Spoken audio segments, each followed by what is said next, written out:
Hi hello ನಮಸ್ಕಾರ. ನೀವು ನೋಡ್ತಾ ಇದ್ದೀರಾ ಸಮತಾ ಪಬ್ಲಿಕ್ ನ್ಯೂಸ್. ನಿಮಗೆಲ್ಲರಿಗೂ ಆತ್ಮೀಯ ಸ್ವಾಗತ. ಹೌದು ವೀಕ್ಷಕರೇ, ವಿಜಯಪುರ ಜಿಲ್ಲೆಯನ್ನ ಬೆಚ್ಚಿ ಬೀಳಿಸಿದ ಭೀಕರ ಹಾಗೂ ರಕ್ತರಂಜಿತ ಘಟನೆಯೊಂದು ಶುಕ್ರವಾರ ಸಂಜೆ ನಡೆದಿದೆ. ಹಳೆಯ ಆಸ್ತಿ ವಿವಾದ ಹಾಗೂ ವೈಷಮ್ಯದ ಹಿನ್ನೆಲೆ ಒಂದೇ ಕುಟುಂಬದ 6 ಜನರನ್ನು ದುಷ್ಕರ್ಮಿಗಳು ಬರ್ಬರವಾಗಿ ಹತ್ಯೆ ಮಾಡಿರುವ ಘಟನೆ ಚಡಚಣ ತಾಲೂಕಿನ ಗೋವಿಂದಪುರ ಗ್ರಾಮದಲ್ಲಿ ನಡೆದಿದ್ದು, ಇಡೀ ಜಿಲ್ಲೆಯಲ್ಲಿ ಆತಂಕದ ವಾತಾವರಣ ನಿರ್ಮಾಣವಾಗಿದೆ. ಮಾಹಿತಿಯ ಪ್ರಕಾರ ಚಡಚಣ ಪಟ್ಟಣದ ದುಂಡಪ್ಪ ನಿರಾಳಿ, ಶಿವಪುತ್ರ ನಿರಾಳಿ, ಚಂದ್ರಕಾಂತ ನಿರಾಳಿ, ರಾಹುಲ್ ನಿರಾಳಿ, ಸಮರ್ಥ ನಿರಾಳಿ ಹಾಗೂ ಶಬ್ಬೀರ್ ಅತ್ತಾರ ಎಂಬ 6 ಮಂದಿ ಈ ಭೀಕರ ದಾಳಿಯಲ್ಲಿ ಸಾವನ್ನಪ್ಪಿದ್ದಾರೆ. ಘಟನೆಯಲ್ಲಿ ಅರವಿಂದ ಕಟಗಿ ಮತ್ತು ಸಂದೀಪ ಮಾನೆ ಎಂಬ ಇಬ್ಬರು ಗಂಭೀರವಾಗಿ ಗಾಯಗೊಂಡಿದ್ದು, ಅವರನ್ನು ಆಸ್ಪತ್ರೆಗೆ ದಾಖಲಿಸಿ ಚಿಕಿತ್ಸೆ ನೀಡಲಾಗುತ್ತಿದೆ. ಪೊಲೀಸರ ಪ್ರಾಥಮಿಕ ತನಿಖೆಯಿಂದ ತಿಳಿದು ಬಂದಿರುವಂತೆ ಸುಮಾರು 25 ಎಕರೆ ಜಮೀನಿನ ವಿವಾದವೇ ಈ ಹತ್ಯಾಕಾಂಡಕ್ಕೆ ಪ್ರಮುಖ ಕಾರಣವಾಗಿರಬಹುದು ಎನ್ನಲಾಗಿದೆ. ಗೋವಿಂದಪುರ ಗ್ರಾಮದ ಶಶಿಕಾಂತ ತೇಲಿ ಕುಟುಂಬಕ್ಕೆ ಸೇರಿದ ಈ ಜಮೀನನ್ನು ಸುಮಾರು 6 ತಿಂಗಳ ಹಿಂದೆ ನಿರಾಳೆ ಕುಟುಂಬ ಖರೀದಿಸಿತ್ತು. ಆದರೆ ಈ ಜಮೀನಿನ ಬಗ್ಗೆ ಮೊದಲಿನಿಂದಲೂ ವಿವಾದ ಇದ್ದ ಕಾರಣ ಜಮೀನು ಖರೀದಿಸದಂತೆ ಕೆಲವರು ಎಚ್ಚರಿಕೆ ನೀಡಿದ್ದರೆಂದು ಹೇಳಲಾಗುತ್ತಿದೆ. ಶುಕ್ರವಾರ ಸಂಜೆ ನಿರಾಳೆ ಕುಟುಂಬದ ಸದಸ್ಯರು ಟ್ರ್ಯಾಕ್ಟರ್ ಹಾಗೂ ಜೆಸಿಬಿ ಯಂತ್ರಗಳ ಸಹಾಯದಿಂದ ಹೊಲವನ್ನು ಸ್ವಚ್ಛಗೊಳಿಸಿ ಕೃಷಿಗೆ ಸಿದ್ಧಪಡಿಸುವ ಕಾರ್ಯದಲ್ಲಿ ನಿರತರಾಗಿದ್ದರು. ಇದೇ ವೇಳೆ ಸುಮಾರು 15ರಿಂದ 20 ಜನರ ದುಷ್ಕರ್ಮಿಗಳ ತಂಡ ಏಕಾಏಕಿ ದಾಳಿ ನಡೆಸಿದೆ ಎಂದು ತಿಳಿದುಬಂದಿದೆ. ಮೊದಲು ದಾಳಿಕೋರರು ಅಲ್ಲಿದ್ದವರ ಕಣ್ಣಿಗೆ ಖಾರದ ಪುಡಿ ಎರಚಿ ಗಾಬರಿಗೊಳಿಸಿದ್ದಾರೆ. ಬಳಿಕ ಮಾರಕಾಸ್ತ್ರಗಳನ್ನು ಬಳಸಿ ಮನಬಂದಂತೆ ಹಲ್ಲೆ ನಡೆಸಿದ್ದಾರೆ. ದಾಳಿಯ ತೀವ್ರತೆಗೆ 6 ಮಂದಿ ಸ್ಥಳದಲ್ಲಿ ಮೃತಪಟ್ಟಿದ್ದು, 2 ಗಂಭೀರವಾಗಿ ಗಾಯಗೊಂಡಿದ್ದಾರೆ. ಈ ಪ್ರಕರಣದ ಹಿಂದೆ ಹಲವು ವರ್ಷಗಳ ಹಿಂದಿನ ಹತ್ಯಾ ಪ್ರಕರಣದ ವೈಷಮ್ಯವೂ ಇರಬಹುದೆಂಬ ಶಂಕೆ ವ್ಯಕ್ತವಾಗಿದೆ. ಹಳೆಯ ದ್ವೇಷ ಹಾಗೂ ಜಮೀನು ವಿವಾದ ಎರಡೂ ಸೇರಿ ಈ ಹತ್ಯಾಕಾಂಡಕ್ಕೆ ಕಾರಣವಾಗಿರಬಹುದು ಎಂಬ ಅನುಮಾನ ವ್ಯಕ್ತವಾಗಿದ್ದು, ಪೊಲೀಸರು ವಿವಿಧ ಆಯಾಮಗಳಲ್ಲಿ ತನಿಖೆ ಮುಂದುವರಿಸಿದ್ದಾರೆ. ಘಟನೆಯ ಮಾಹಿತಿ ತಿಳಿಯುತ್ತಿದ್ದಂತೆ ಜಿಲ್ಲಾ ಪೊಲೀಸ್ ವರಿಷ್ಠಾಧಿಕಾರಿ ಲಕ್ಷ್ಮಣ ನಿಂಬರಗಿ ಹಾಗೂ ಹಿರಿಯ ಪೊಲೀಸ್ ಅಧಿಕಾರಿಗಳು ಸ್ಥಳಕ್ಕೆ ಭೇಟಿ ನೀಡಿ ಪರಿಶೀಲನೆ ನಡೆಸಿದ್ದಾರೆ. ಆರೋಪಿಗಳನ್ನು ಶೀಘ್ರ ಬಂಧಿಸಲು ವಿಶೇಷ ಪೊಲೀಸ್ ತಂಡಗಳನ್ನು ರಚಿಸಲಾಗಿದ್ದು, ವ್ಯಾಪಕ ಶೋಧ ಕಾರ್ಯ ಆರಂಭಿಸಲಾಗಿದೆ. ಈ ದುರ್ಘಟನೆಯಿಂದ ಗೋವಿಂದಪುರ ಗ್ರಾಮ ಹಾಗೂ ಸುತ್ತಮುತ್ತಲಿನ ಪ್ರದೇಶಗಳಲ್ಲಿ ಉದ್ವಿಗ್ನ ವಾತಾವರಣ ನಿರ್ಮಾಣವಾಗಿದೆ. ಯಾವುದೇ ಅಹಿತಕರ ಘಟನೆಗಳು ನಡೆಯದಂತೆ ಗ್ರಾಮದಲ್ಲಿ ಬಿಗಿ ಪೊಲೀಸ್ ಬಂದೋಬಸ್ತ್ ಏರ್ಪಡಿಸಲಾಗಿದ್ದು, ಪರಿಸ್ಥಿತಿಯನ್ನು ನಿಯಂತ್ರಣದಲ್ಲಿಡಲು ಪೊಲೀಸರು ಕಟ್ಟೆಚ್ಚರ ವಹಿಸಿದ್ದಾರೆ. ಒಟ್ಟಾರೆಯಾಗಿ ಆಸ್ತಿ ವಿವಾದದಿಂದ ಆರಂಭವಾದ ವೈಮನಸ್ಸು 6 ಅಮೂಲ್ಯ ಜೀವಗಳನ್ನು ಬಲಿ ಪಡೆದಿರುವುದು ನಿಜಕ್ಕೂ ದುಃಖಕರ ಸಂಗತಿಯಾಗಿದೆ. ಈ ಪ್ರಕರಣದ ಸಂಪೂರ್ಣ ಸತ್ಯಾಂಶ ತನಿಖೆಯ ಬಳಿಕವೇ ಹೊರಬರಬೇಕಿದ್ದು, ಆರೋಪಿಗಳ ವಿರುದ್ಧ ಕಠಿಣ ಕ್ರಮ ಕೈಗೊಳ್ಳುವಂತೆ ಸಾರ್ವಜನಿಕರು ಆಗ್ರಹಿಸುತ್ತಿದ್ದಾರೆ. ಇನ್ನಷ್ಟು ತಾಜಾ ಸುದ್ದಿಗಳಿಗಾಗಿ ಸಮತಾ ಪಬ್ಲಿಕ್ ನ್ಯೂಸ್ ವೀಕ್ಷಿಸುತ್ತಿರಿ. ಧನ್ಯವಾದ.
ಇವತ್ತು ಮಧ್ಯಾಹ್ನ ಸುಮಾರು 2:30ರಿಂದ 3 ಗಂಟೆ ಅವಧಿಯಲ್ಲಿ ಬಿಜಾಪುರ ಜಿಲ್ಲೆಯ ಚಟ್ಚನ್ ಪೊಲೀಸ್ ಠಾಣಾ ವ್ಯಾಪ್ತಿಯ ಗೋವಿಂದಪುರ ಗ್ರಾಮದಲ್ಲಿ ಹೊಲದಲ್ಲಿ ಕೆಲವರು ಕೆಲಸ ಮಾಡ್ತಿರೋ ಸಮಯದಲ್ಲಿ ಅನೇಕ ಜನ ಬಂದು ಅವ್ರ ಮೇಲೆ ಚಾಕು ಮಚ್ಚು ಮತ್ತು ಬೇರೆ ಬೇರೆ ಆಯುಧಗಳಿಂದ ಹಲ್ಲೆ ಮಾಡ್ತಾರೆ. ಈ ಘಟನೆಯಲ್ಲಿ ಸ್ಥಳದಲ್ಲೇ 6 ಜನ ಮೃತಪಟ್ಟಿರುತ್ತಾರೆ. ಇದರಲ್ಲಿ ಒಂದೇ ಕುಟುಂಬದ 5 ಜನ ಸದಸ್ಯರು ಹಾಗೂ ಇನ್ನೊಬ್ಬ ವ್ಯಕ್ತಿ ಈ ಘಟನೆಯಲ್ಲಿ ಮೃತಪಟ್ಟಿದ್ದಾರೆ. ಈಗಾಗಲೇ ಈ ಘಟನೆಯ ಪ್ರಾಥಮಿಕ ತನಿಖೆ ನಾವು ಪ್ರಾರಂಭ ಮಾಡಿದ್ದೀವಿ. SP ಬಿಜಾಪುರ ಅವರ ನೇತೃತ್ವದಲ್ಲಿ ತನಿಖೆ ನಡೀತಾ ಇದೆ. ಮೃತರನ್ನು ಈಗಾಗಲೇ ಬಿಜಾಪುರ ಆಸ್ಪತ್ರೆಗೆ ನಾವು ಶಿಫ್ಟ್ ಮಾಡಿದ್ದೀವಿ. ಮತ್ತು ಆರೋಪಿತರ ಬಗ್ಗೆ ಈಗಾಗಲೇ ನಮಗೆ ಕೆಲವೊಂದು ಮಾಹಿತಿ ಇದೆ. ಆದಷ್ಟು ಶೀಘ್ರದಲ್ಲಿ ಅವ್ರಿಗೂ ಕೂಡ ನಾವು ಬಂಧಿಸ್ತೀವಿ ಮತ್ತು ತನಿಖೆಯನ್ನು ಮುಂದುವರಿಸ್ತೀವಿ. ಸುಮಾರು 28 ಜನ ಈಗ ಕಂಪ್ಲೇಂಟಲ್ಲಿ ಅವರು 28 ಜನ ಬೈಕ್ಗಳಲ್ಲಿ ಬಂದುಬಿಟ್ಟು ಒಟ್ಟು 6 ಜನನ ಇಲ್ಲಿ ಮರ್ಡರ್ ಮಾಡಿದ್ದಾರೆ. ಇನ್ನಿಬ್ಬರು ಇಂಜೂರ್ಡ್ ಇದ್ದಾರೆ. ಅವರನ್ನು ಈಗಾಗಲೇ ಹಾಸ್ಪಿಟಲ್ಗೆ ಶಿಫ್ಟ್ ಮಾಡಿದ್ದೀವಿ. ಈ ಘಟನೆಯ ಹಿನ್ನೆಲೆಯನ್ನು ನಾವು ಚೆಕ್ ಮಾಡಿದಾಗ ಈ ಏನಿದು ಲ್ಯಾಂಡು ಸುಮಾರು 25 ಎಕರೆ ಲ್ಯಾಂಡ್ ಇದೆ, ಅದರದ್ದು ಒರಿಜಿನಲ್ ಓನರು ತೇಲಿ ಅಂತಂತೇಳಿ ಫ್ಯಾಮಿಲಿ. ಅವರು ಮುಂಚೆ ಇಲ್ಲೇ ನೀವರ್ಗಿ ಊರಲ್ಲಿ ಇದ್ದರು. ಈಗೇನ ಸಸ್ಪೆಕ್ಟೆಡ್ ಅಕ್ಯೂಸ್ಡ್ ಏನಿದ್ದಾರೆ ಕಂಪ್ಲೇಂಟಲ್ಲಿ, ದಟ್ ಇಸ್ ಕಲ್ಲನಗೌಡ ಪಾಟೀಲ್ ಮತ್ತು ಅವರ ಫ್ಯಾಮಿಲಿ ಮೆಂಬರ್ಸ್ ಏನಿದ್ದಾರೆ, 2015ರಲ್ಲಿ ಈ ಏನೋ ಒಂದು ಕಲ್ಲನಗೌಡ ಪಾಟೀಲ್ರ ಕಡೆ ಇರುವಂಥ ಹುಡುಗ ಶಿವಾನಂದ್ ಅನ್ನೋನು ತೇಲಿ ಫ್ಯಾಮಿಲಿ ಕಡೆ ಹುಡುಗಿಯನ್ನು ಮದುವೆ ಆಗಿರ್ತಾನೆ. ಸೊ ಮದುವೆಯಾಗಿ ಮಕ್ಕಳಿಗೆ ಎಲ್ಲರೂ ಇರ್ತಾರೆ. ಬಟ್ 2015ರಲ್ಲಿ ಆ ಶಿವಾನಂದ್ ಅನ್ನುವಂಥ ಹುಡುಗನ ಟ್ರ್ಯಾಕ್ಟರ್ನ ಹಾಯಿಸಿ ಕೊಲೆ ಮಾಡಿರ್ತಾರೆ. ಆ ಕೊಲೆ ಕೇಸಲ್ಲಿ ಒಟ್ಟು 4 ಜನ ಆರೋಪಿತರು ಈಗಾಗಲೇ ಜೈಲು ಶಿಕ್ಷೆ ಆಗಿದೆ. ಮತ್ತು 2024ರಲ್ಲಿ ಅವರು ಕೋರ್ಟಿಂದ ರಿಲೀಸ್ ಆಗಿದ್ದಾರೆ. ಸೊ ಅದು ಹೈಕೋರ್ಟ್ ಅದು ಸುಪ್ರೀಂ ಕೋರ್ಟಿಗೆ ಹೋಗಿ ರಿಲೀಸ್ ಆಗಿದ್ದಾರೆ. ತದನಂತರ ತೇಲಿ 2015ರ ಘಟನೆ ನಂತರ ಇದೇನು ಒರಿಜಿನಲ್ ಓನರ್ ತೇಲಿ ಫ್ಯಾಮಿಲಿ ಇತ್ತು, ಅವರು ಇಲ್ಲಿ ಉಳುಮೆ ಆಗಲಿ ಅಥವಾ ಏನೂ ಮಾಡಿಲ್ಲ. ಪೂರ್ತಿ ಇದು ಸುಮಾರು ಟೋಟಲ್ 30 ಎಕರೆ ಇದೆ, 5 ಎಕರೆ ಖರೀದಿ ಮಾಡಿಲ್ಲ, ಹಾಗೆ ಬಿಟ್ಟಿದ್ದಾರೆ. ಸೊ ಇದು ಪೂರ್ತಿ ಪಾಡು ಬಿದ್ದಿದೆ. ಅಂದರೆ ಯಾವುದೇ ರೀತಿಯಂತ ಉಳುಮೆ ನಡೆದಿಲ್ಲ ಸುಮಾರು 10-12 ವರ್ಷದಿಂದ. ಕೊಲೆ ಆದಾಗಿಂದ 2015ರಲ್ಲಿ. ಇತ್ತೀಚೆಗೆ ಕಳೆದ 6 ತಿಂಗಳದ ಮುಂಚೆ ಈ ಏನು ತೇಲಿ ಫ್ಯಾಮಿಲಿ ಇದೆ, ಇದನ್ನ ಯಾರೂ ಕೂಡ ತಗೊಳ್ತಾ ಇರಲಿಲ್ಲ. ಮತ್ತೆ ಯಾರೇ ತಗೊಳಕ್ ಬಂದ್ರು ಕೂಡ ಈ ಕಲ್ಲನಗೌಡ ಪಾಟೀಲ್ ಫ್ಯಾಮಿಲಿ ಏನಿತ್ತು ಅದಕ್ಕೆ ಅಬ್ಜೆಕ್ಟ್ ಮಾಡ್ತಿದ್ರು. ಒಂದು 6 ತಿಂಗಳು ಮುಂಚೆ, ಅಂದಾಜು 6 ತಿಂಗಳು ಮುಂಚೆ ಈ ಚಡಚನಪಟ್ಟಣದ ನಿರಾಳೆ ಫ್ಯಾಮಿಲಿ ಈ ಹೊಲವನ್ನ ಖರೀದಿ ಮಾಡ್ತಾರೆ 25 ಎಕರೆ. ಸುಮಾರು 20 ದಿನಗಳ ನಂತರ ಇಲ್ಲಿ ಕೆಲಸ ಸ್ಟಾರ್ಟ್ ಮಾಡಿದ್ದಾರೆ. ಇಲ್ಲಿ ಬೆಳೆದಿರುವಂತಹ ಗಿಡ ಕಂಟಿಗಳನ್ನ ಕ್ಲೀನ್ ಮಾಡೋದು, ಅದನ್ನೆಲ್ಲ ಕೆಲಸ ಸ್ಟಾರ್ಟ್ ಮಾಡಿದ್ದಾರೆ. ಸೊ ಇವರಿಬ್ಬರ ಮಧ್ಯೆ ಏನು ಕಲ್ಲನಗೌಡ ಪಾಟೀಲ್ ಅಂಡ್ ಫ್ಯಾಮಿಲಿ ಮತ್ತೆ ನಿರಾಳೆ ಫ್ಯಾಮಿಲಿ ಮಧ್ಯೆ ಕಳೆದ 1 ತಿಂಗಳಿಂದ ಈ ಖರೀದಿ ಮಾಡ್ಬೇಕಾದ್ರೂ ತಗೊಳ್ಬೇಡಿ ಅಂತ ಹೇಳಿರೋ ಒಂದು ಮಾಹಿತಿನೂ ಕೂಡ ಇದೆ. ಮತ್ತೆ ಈ ಕ್ಲೀನ್ ಮಾಡ್ಬೇಕಾದ್ರೂ ಕೂಡ ಕುಂತು ಮಾತಾಡುವಂತ ಪ್ರಯತ್ನಗಳನ್ನ ಮಾಡಿದ್ದಾರೆ. ಬಟ್ ಇದು ಯಾವಾಗ ಸಕ್ಸಸ್ ಆಗಲಿಲ್ಲ. ಇವತ್ತು ಮೋಸ್ಟ್ ಪ್ರಾಬಬ್ಲಿ ಅವರು ಹೊಲದಲ್ಲಿ ಕೆಲಸ ಮಾಡ್ತಾ ಇರೋದನ್ನ ನೋಡಿಬಿಟ್ಟು ಸೊ ಬೈಕಲ್ಲಿ ಕರ್ಕೊಂಡು ಬಂದ್ಬಿಟ್ಟು ಇವತ್ತು ಒಟ್ಟು 6 ಜನರನ್ನ ಇಲ್ಲಿ ಮರ್ಡರ್ ಮಾಡಿದ್ದಾರೆ.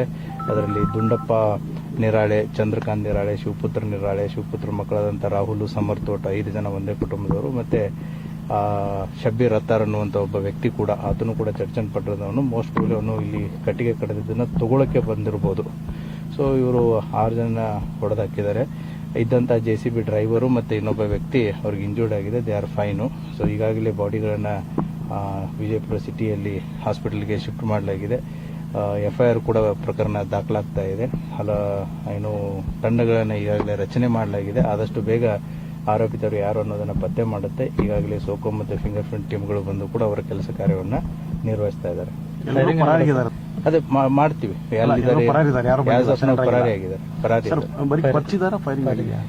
ಈಗ ಸೂಪರ್ಫಿಷಿಯಲಿ ನಾವು ಇಂಜುರೀಸ್ಗಳನ್ನ ನೋಡಿದಾಗ ಮೋಸ್ಟ್ ಪ್ರಾಬಬ್ಲಿ ಇದು ಹರಿತವಾದಂಥ ಕೊಯ್ತಾ ತಗೊಂಡು ಕುತ್ತಿಗೆ ಭಾಗಕ್ಕೆ ಹೊಡೆದಿರೋದು ಕಂಡು ಬರ್ತಾ ಇದೆ. ನೇಚರ್ ಆಫ್ ಇಂಜುರೀಸ್ ಕೂಡ ಬಾಡೀಸ್ಗಳ ಮೇಲೆ ಅದೇ ರೀತಿ ಇದೆ.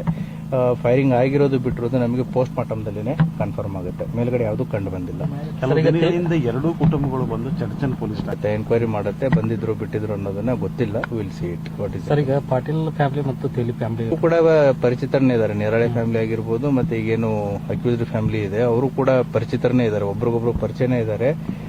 ಮೋಸ್ಟ್ ಪ್ರಾಬಬ್ಲಿ ತೇಲಿ ಫ್ಯಾಮಿಲಿ ನೇರವಾಗಿ ತಗೊಂಡ್ರೆ ಕೊಡಲ್ಲ ಅನ್ನೋದು ಒಂದಿರ್ಬೋದು. ಮತ್ತೆ ತೇಲಿ ಕುಟುಂಬದ ಒಂದು ಮಹಿಳೆನೂ ಕೂಡ ಈಗ ಅವ್ರ ಮನೆಯಲ್ಲೇ ಇದಾರಲ್ಲ.